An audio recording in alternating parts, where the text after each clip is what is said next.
Գյորջյան Կասկադ 60 ամիս փուլային վճարում բազմաթիվ առավելություններ։ Շնորհակալություն մեծարգո փոխոսնակ,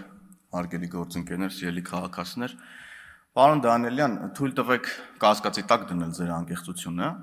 Ես ուզում եմ հիշեցնել, որ դուք այն падգամավորն եք, ով ասում էր, որ ուրեմն ոսկեպարի եկեղեցին մնալու է Ադրբեջանի կազմում, ոսկեպարի եկեղեցին Հայաստանի տարածքում է, վերանորոգված է եւ դուք մինչեւ հիմա ներողություն չեք խնդրել դրա համար։ Ես կարող եմ ձեզ լինկերն ուղարկել ձեր հայտարարությունների, որ տեսնեք եւ համոզվեք, որ դուք եք եղել այդ անձնավորությունը, ով ուրեմն ստել է Հայաստանի Հանրապետության քաղաքացիներին։ Մի խոսեք իմ ելույթի ժամանակ, պարոն Դանիելյան, շնորհակալություն, հաջողություն։ Եվ շարունակելով, հարգելի գործընկերներ, ընդդիմություն, դուք տեղյակ եք հանձնաժողովի նախագահի պարտականությունների շրջանակի վերաբերել ընդհանրապես։ Այնպիսի տպավորություն է, որ ազգային ժողովի առողջապահության մշտական հանձնաժողովի կազմում են լուծվում բոլոր հնարավոր հարցերը առողջապահության ոլորտին վերաբերող։ Ոչ, հարգելիներս, առողջապահության ոլորտի քաղաքականությունը, եթե չգիտեք, ասեմ իմանաք, մշակում է առողջապահության նախարարությունը եւ մեր համապատասխան պրոֆիլային հանձնաժողովը ուրեմն իրականացնում է ազգային ժողովի падգամավորի եւ հանձնաժողովի լիազորություններից բխող ուրեմն գործառույթներ, վերահսկողական գործառույթներ, օրենսդրությունների մշակման գործառույթներ եւ այլն եւ այդպես շարունակ։ Եվ հանձնաժողովի նախագահները ազգային ժողովում կատարում են այո հանձնաժողովի ուրեմն անդամների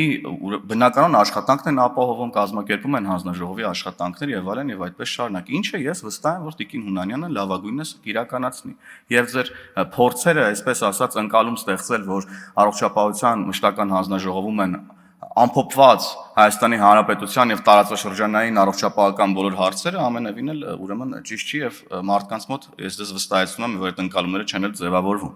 Եվ եթե ձեզ համար չափազանց կարևոր է հանձնաժողովի նախագահի պաշտոնն առհասարակ ինքնին, քանի որ տեսնում եմ, որ ակտիվ ելույթներ եք ունենում, գրանցվում եք 10 րոպեանոց ելույթներ եք ունենում, եթե այդքան կարևոր է, ինչի՞ չեք լրացնում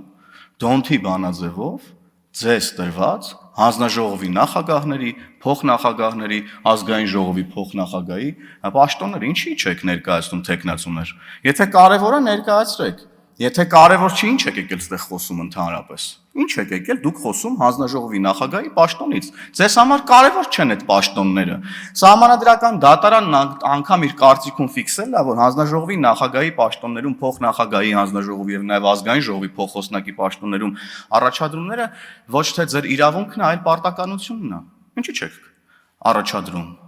Հետևաբար ձեզ համար բացարձակապես կարևոր չեն ազգային ժողովի աշխատանքները, որ կարևոր լինեն նիստերին կգաք, հանձնաժողովի նիստերին կմասնակցեք, տեխնացուներ կներկայացնեք, բայց դուք էլի եկել եք այդտեղ եւ փորձում եք ուրեմն իմիտացիա եք անում, թե իբր աշխատում եք եւ իբր ձեզ համար կարևոր են ազգային ժողովում որևէ քննարկումները եւ որևէ բան առհասարակ։ Դուք էլի կրկնում եմ, փորձում եք լուծել ձեր քաղաքական գոյության հարցը մինչեւ այս գումարման ավարտ։ Բայց ձեր քաղաքական գոյության հարցը վաղուց լուծված է, հատկապես օգոստոսի 8-ից հետո, ավելի ճիշտ քաղաքական չգոյության հարցը։ Եվ շարունակելով ինչ որ պաշտոնների առաջադրումներից եք խոսում, դուք ձեր տեխնացուներին հիշում եք ընդհանրապես տարբեր պաշտոններում, որ առաջադրել եք։ Մի երկու հատ անուն տամ եւ այդքանով սահմանափակվեմ։ Ռուբիկ Հակոբյան, Էդգար Ղազարյան, այդ մարդկանց եք դուք բերել առաջադրել մի դեպքում, հա, հեռուստարադիո հանձնաժողովում, մյուս դեպքում մարդու իրավունքների պաշտպանի դուք, էսա ձեր որակը, էս եք դուք Էդգար Ղազարյաններ եք եւ Ռուբիկ Հակոբյաններ եք, տեսեք, եւ հետեւաբար խնդրում եմ ձեզ, ուրեմն չանդրադառնալ մի թեմաների, որին անդրադառնալու իրավունք դուք առհասարակ չունեք։ Եվ նաեւ խոսում եք, ասում եք չգիտեմ ինչ մասնագիտության տեր է, բայց այս պաշտոնն է զբաղեցնում։ Դուք առաջադրել եք, ասում եք, առողջապահության հանձնաժողովի նախագահի պաշտոնում մարդու, ով չունի այդ ոլորտի օրինակ բարձրագույն կրթություն եւ այլն։ Ձեր շարքերում բազմաթիվ մարդիկ կան, օրինակ, Աղվան Վարդանյանը, բանասեր սոցիալ նախարար, հա, նորմալ է, կամ ամենացցուն օրինակը, ձեր սիրելի առաջնորդը, ձեր նախագահը Հայաստանի Հանրապետության նախագահ հայերեն գրել չգիտեր։ Էսա ձեր կրիտերիաները եւ մոտեցումները Հայաստանի Հանրապետության պաշտոններին առհասարակ։ Այո, սա է ձեր մոտեցումը Հայաստանի Հանրապետության նախագահ, ով հայերեն գրել չգիտի։ Եվ հետևաբար այստեղ էլ դուք որևէ բարոյական, ուրեմն իրավունք եւ լեգիտիմություն չունեք խոսելու այս թեմաների մասին։ Եվ ամփոփելով նաեւ այստեղ խոսվեց Գառնիկը Դանիելյան ասում է մեր առաջնորդի Ռոբերտ Քոչյանի տղան 50-րդ համարն էր, եթե մենք ուզենայինք, որ ինքը падգամավոր դառնար, 30-ը կլիներ եւ դուք ուզեցաք, որ ինքը падգամավոր դառնար եւ ստիպեցիք, որ հերթով падգամավոր դառնալու հերթը հասած ցուցակի ձեր գործընկերները դնեն իրենց մանդատները, որ Լևոն Քոչարյանը դառնա падգամավոր։ Էս եք դուք։ Օրինակ մեր ցուցակում քաղաքացիական պայմանագիր կուսակցության ցուցակում 50-րդ համարը լինելու համար պետքա շատ մեծ ջանք գործադրես, քաղաքական աշխատանք կատարես, կուսակցական աշխատանք կատարես։ Եվ որևէ մեկին որդին լինելու հանգամանքով մեր ցուցակում մարդիկ համարներում չեն տեղավորվում։ Որևէ մեկի որդին լինելու համար մեր ցուցակից մարդիկ դուրս չեն գալիս, որ ինքը դառնա падգամավոր։ Հիմա դուք ձեր ելույթներում եկել ստեղ ինքներդ ձեզ եք նկարագրում եւ փորձում եք մեզ ինչ-որ կերպ, ներկայացնել հանրությանը, չի ստացվել, չի ստացվելու, հարգելի ընդդիմություն։ Եվ քանի որ նաև փորձեցիք նսեմացնել մինչ այս կատարված աշխատանքները, ես մի քանի վիճակագրական տվյալներ կասեմ եւ կամփոփեմ։ Ոչ բռնի Թավշյա հեղափոխություն, ժողովրդական հեղափոխությունից հետո են սկսվել ուրեմն մինչև 18 տարեկան երեխաների անվճար բուժումը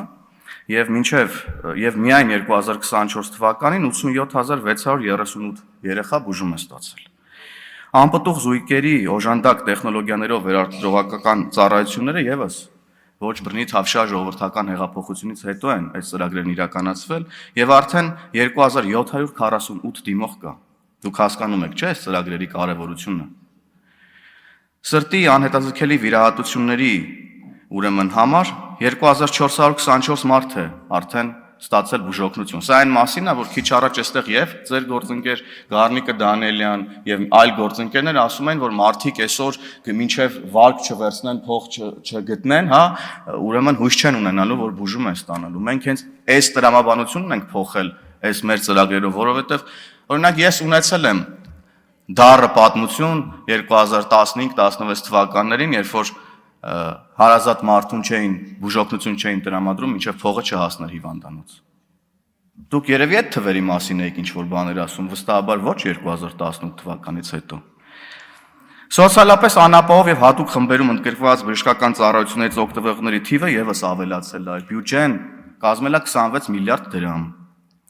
Լյարդի, ոսկրածուծի, երիկամի փոխպատվաստումների համար պետությունը տրամադրել է 379 միլիոն դրամ։ Եվ այլն եւ այդպես շարունակ եւ բազմաթիվ այլ ծրագրեր, չեմ խոսում բուժ հաստատությունների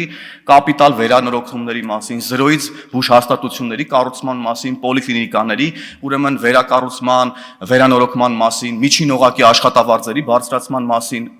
բազմաթիվ բաներ կան, բայց դուք գալիս եք եւ էլի փորձում եք ստվերել, նսեմացնել այն ամեն ինչ, ինչ որ ժողովուրդը իր աչքերով տեսնում է,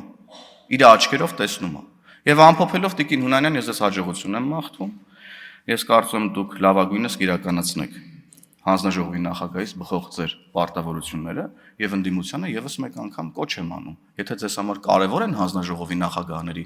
պաշտոնները, հաստիկները, փոխնախագահների, ազգային ժողովի փոխնախագահի, ով անգամ դալիս չի գալի ձեր կողմից ներկայացված մարդը, ապա ներկայացրեք թեկնածուներ։ Եթե չեք ներկայացնում թեկնածուներ, ուրեմն այդ թեման ձեզ համար կարևոր չի եւ անիմաստ, ուրեմն իմիտացիա մի արեք աշխատանքի եւ մի խանգարեք ազգային ժողովի բնականon աշխատանքներին։ Շնորհակալ եմ։